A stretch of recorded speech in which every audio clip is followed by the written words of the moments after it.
Yan guys. Huwag mo kadami. Wala yan, panguba lang sila. Guys, luto tayo ng ginisang ampalaya. Nagiging lalagyan ng bitchin mo kung ano lalagyan. Hindi tayo nagbebetchin, walang magic sarap, walang ano-ano. Basta siya ay sibuyas, bawang, at kaunting asukal at paminta. Manood tayo guys kung paano pagluluto ng masarap na ampalaya.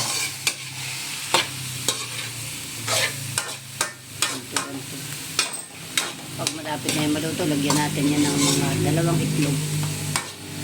Ang tama. Ganyan, papaikot-ikutin din yung paghahalo.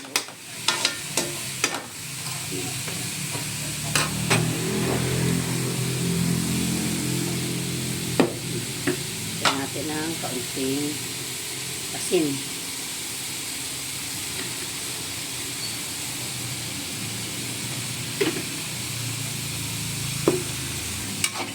Tapos haluin ulit, halo-halo. Tamad lamang ang apoy.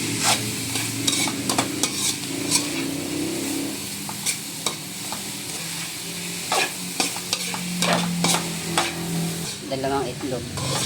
Talo po ang palaya at kain kay lalagay.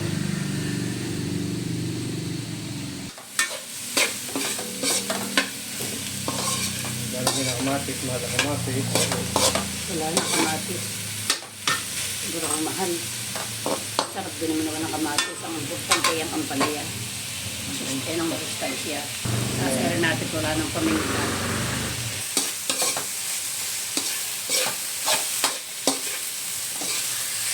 Yan. Ihulog natin ang pampasarap. Ito po ay 3 ampalaya lamang na malalaki.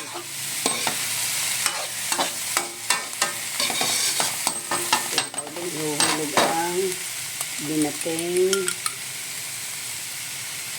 egg. Ang itlog, baw. Gawin natin maigit para hindi mabuo ang ganyan. Halo.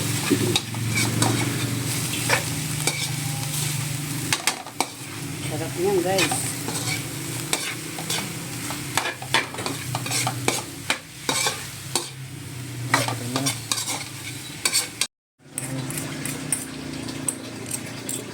Finished product.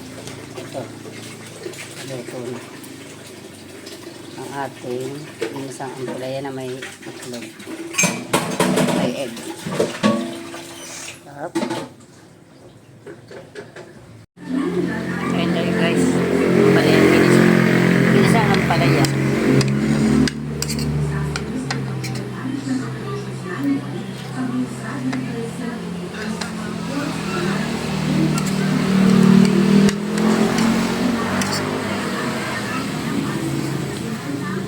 Up. Kung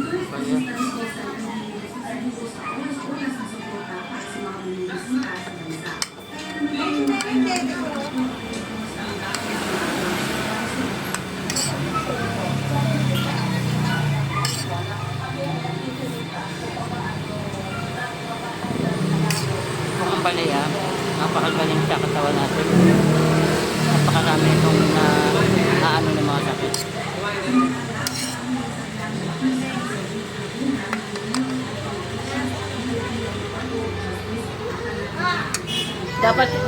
Dapat si Ale, tinuturuan ng kumain ng mga ganyan uto.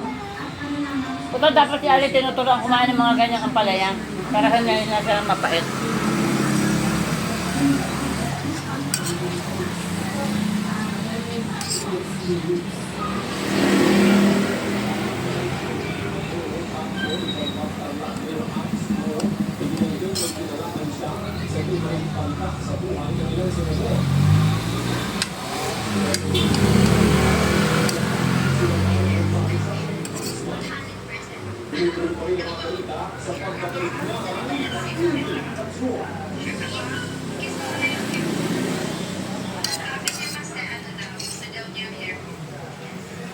Sarap talaga.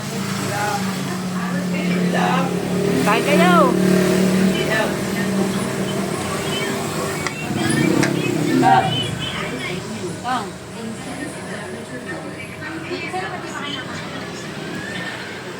Piprito pa sa isda. Piprito ng isdang tilapia.